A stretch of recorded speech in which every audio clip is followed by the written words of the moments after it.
لیکن مسئلہ یہ ہوتا ہے کہ وہ اصل شرک کرتا ہے اور شرک کو بھی توحید کا ایک حصہ سمجھتا ہے، تو لہٰذا زیادہ باتیں وہ آئی اس کے اندر، میکسیمم باتیں وہ آئی اس کے اندر، میجر باتیں یہ آئی جس میں ہم نے شرک کیا ہے دیکھا۔ وہ حالانکہ توحید اور شرک عنوان تھا، لیکن چونکہ اللہ ایک ہے ہم سب جانتے ہیں، وہی دینے والا، وہی کھلانے والا، وہی پلانے والا، وہی سب کچھ کرنے والا، سب بولتے ہیں۔ مسئلہ یہ ہے کہ عملی زندگی کے اندر بیماری میں، مشکلوں میں، جادو اگر ہو جائے، پریشان ہو، تنگ دستی آ جائے، غربت آ جائے، تو پھر وہی سارے شرک اور کفر کے معاملے ہوتے ہیں، یا پھر اللہ سب کچھ اچھا بھی دے تو جہالت کی بنیاد پہ پھر وہی شرک اور کفر کی باتیں ہوتی ہیں۔ لیکن پھر بھی اگر کوئی بات کرے تو ہم کہتے ہیں ہم توحید پرست ہیں، اللہ ایک ہے تو ہاں ایک ہے، سب کچھ کرنے والا تو ہاں کرنے والا ہے، سب کچھ دینے والا تو ہاں دینے والا ہے، سب کچھ لینے والا تو ہاں لینے والا، سب بولتے ہیں پھر لیکن کرتے ہیں۔ اس لیے زیادہ تر پارٹ ہم نے جو ہے اس میں شرک کا رکھا، حالانکہ عنوان توحید اور شرک تھا، لیکن شرک چونکہ اکثر لوگ کرتے ہیں اور اس کو توحید کا حصہ یا ایسا سمجھتے ہیں کہ توحید میں اس میں کوئی کمی نہیں آتی عمل، بلکہ ایسا سمجھتے ہیں بھی عقیدے کا توحید کا پارٹ ہے کہ جو عمل ہم کر رہے ہیں اللہ کے علاوہ بھی مانگ لے رہے ہیں اللہ، لیکن یہ اس کا ایک مطلب سب حصہ ہے، مطلب اللہ نے یہ چیز دے رکھی ہے ان لوگوں کو،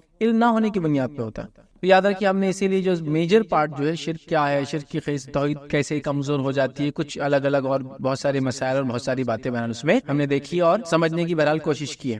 چلیے آئیے آخری ہمارا پارٹ ہے، اس کے اندر انشاءاللہ جو باتیں میں رکھوں گا آپ کے سامنے وہ اللہ تعالیٰ کی عظمت، اس کی رفعت، اس کی شان اور اس کی نعمتوں کے انکار کے تعلق سے کچھ باتیں دیکھیں گے، اور اس کو آپ یہ سینس میں سمجھیے کہ اللہ رب العزت اتنا بلند اور بالا یاد رکھیے، اس کی ذات ہے، اس کی شخصیت ہے کہ جس کی کوئی انتہا نہیں یاد رکھی، اور جو کچھ ہم لوگ شرک کے نام پہ کر رہے ہیں، جس کو ہم چاہے توحید سمجھتے ہو چاہے اس کو دین اسلام سمجھتے ہو، یہ اس کے شان کے لائق ہی نہیں ہے، مطلب یہ زیبا ہی نہیں ہے۔ جو چیزیں ہم اس کو ایک ماننے کے بعد، سب کچھ کرنے والا ماننے کے بعد، سب کچھ دینے اور لینے والی ذات ماننے کے بعد، زندگی اور موت کے دینے اور لینے سب کچھ ماننے کے بعد بھی کر رہے ہیں، تو گویا ہم نے ابھی اس کو پہچانا نہیں، یہ اصل مسئلہ ہے ہمارے ساتھ۔ تو جب ہم اللہ رب العزت کیا ہے یہ سمجھ لیں گے، اس کی ذات کو ہم پہچان لیں گے، اگر ایک بنیادی چیز بھی سمجھ لیں گے صرف اس کی شان کے بارے میں، تو انشاءاللہ عزیز شرک نہیں کریں گے۔ یہ نہیں کہیں گے کہ اللہ سنتا ہے لیکن سیدھے نہیں، یہ نہیں کہیں گے کہ اللہ دیتا ہے لیکن وسیلوں کے ذریعے، یہ نہیں کہیں گے کہ اللہ تعالیٰ ہی سب کچھ کرنے والا ہے لیکن اس نے دوسروں کو بھی کچھ دے رکھا ہے جس کے نتیجے میں ہم ان سے بھی کروا سکتے ہیں،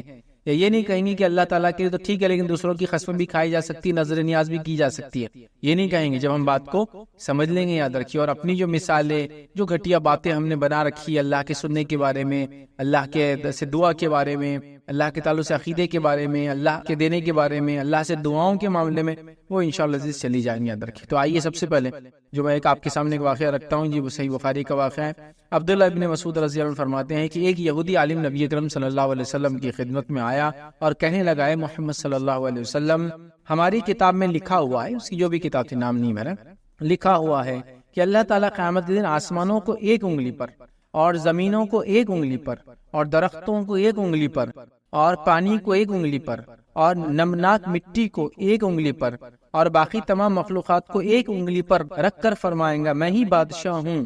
آپ صلی اللہ علیہ وسلم نے جب یہ بات سنی تو بطور تصدیق جس کو ہم کہیں گے، اللہ آپ نے اس کی تردید نہیں کی، انکار نہیں کیا، بلکہ ہنستے آپ ہنس پڑے، آپ ہنسے، حتیٰ کہ آپ کی داڑھیں نظر آئی، مطلب آپ ہنسے اس کو سن کر، کیونکہ جب کوئی چیز غلط ہوتی ہے تو آدمی تردید کرتا ہے اس کی، نہیں ایسا نہیں ہے، آپ مسکرائے، اور نبی کا مسکرانا کسی چیز پر وہ ہاں جیسا ہو جاتا، تو آپ نے ایک تصدیق کے طور پر آپ ہنسے، آپ کی داڑھیں نمایاں ہوں گی۔ پھر آپ صلی اللہ علیہ وسلم نے یہ آیت تلاوت کی، اور کیا آیت تلاوت کی؟ آپ نے فرمایا سورہ زمر سورہ نمبر 39 اس کی آیت نمبر 67 آپ نے تلاوت کی اور فرمایا کہا، اور انہوں نے کما حق ہوا، اللہ کی قدر نہیں کی، جیسا اس کا حق تھا ویسی اللہ کی قدر نہیں کی انہوں نے، وما قدر اللہ حق بقدری، ویسی قدر نہیں کی اللہ کے جیسا کرنا چاہیے تھا، کہ قیامت کے دن ساری زمین اس کی مٹھی میں ہوگی اور سارا آسمان اس کے دائیں ہاتھ میں لپٹے ہوئے ہوں گا۔ پھر اللہ نے فرمایا، اللہ ان لوگوں کے شرک سے پاک اور بلند ہے۔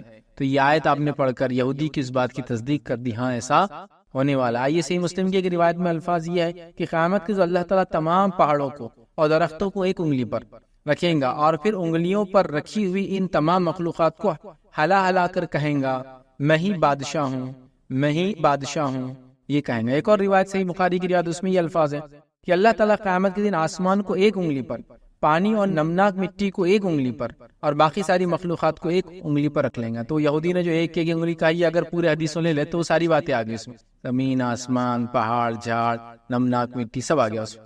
تو یہ اور روایتوں میں یہ الفاظ بھی یہودی نے تو اپنی کتاب سے کہا تھا، لیکن اس کے بعد بھی اس کا مطلب یہ کہ صحیح بات موجود تھی اس وقت میں عقیدے کے تعلق سے۔ بہرحال چلیے آگے بڑھتے ہیں۔ صحیح مسلم کی ایک روایت میں عبداللہ ابن عمر رضی اللہ عنہ فرماتے اور کہتے ہیں، اور یہ روایت کے الفاظ دیکھیے کیسے ہیں، اللہ تعالیٰ قیامت کے دن آسمان کو لپیٹ لے گا اور ان کو دائنے ہاتھ میں، مطلب سیدھے ہاتھ میں، میں لے لے گا۔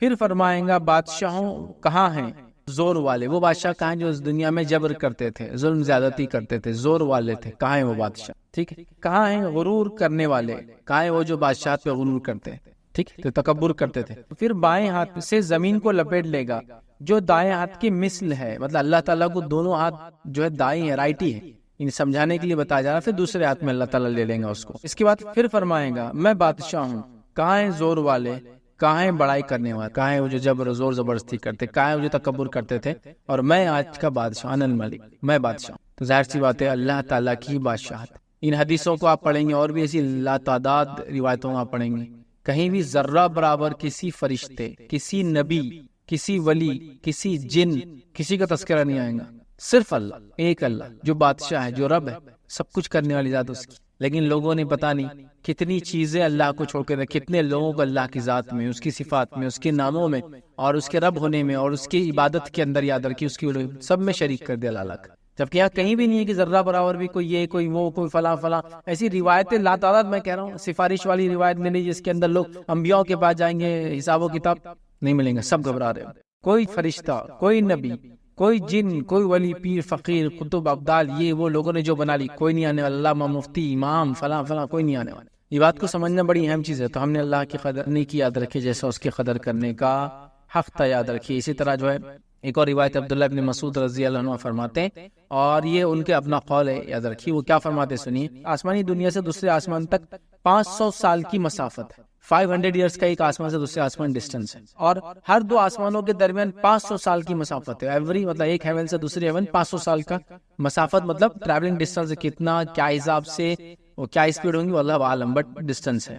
اسی طرح ساتوں آسمان اور کرسی کے درمیان، اور کرسی اور پانی کے درمیان بھی 500 سال کی مسافت ہے۔ اسی طرح جو آسمانوں کے بعد جو ہے آسمان اور کرسی، ٹھیک ہے، اور کرسی اور پانی، ٹھیک ہے، مطلب اس کے پانی کے اوپر ہے نا، ٹھیک ہے، پانی کے درمیان 500 سال کی مسافت ہے۔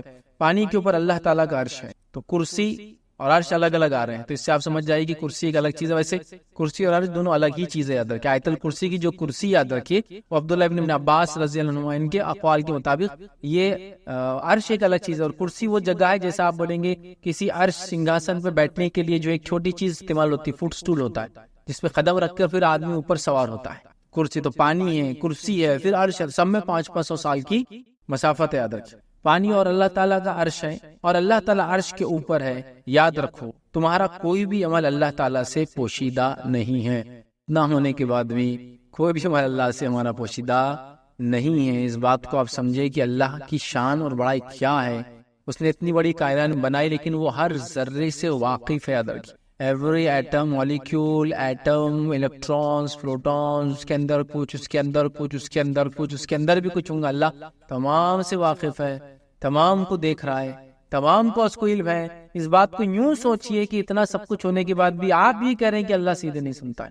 اس بات کو یوں سوچئے کہ اتنا کچھ ہونے کے بعد بھی ہم اور آپ اللہ کے ساتھ لوگوں کو اس کی ذات میں، اس کی صفات میں، اس کی عبادت میں دھڑلنے سے شریک کر رہے ہیں، کو دھڑلنے سے۔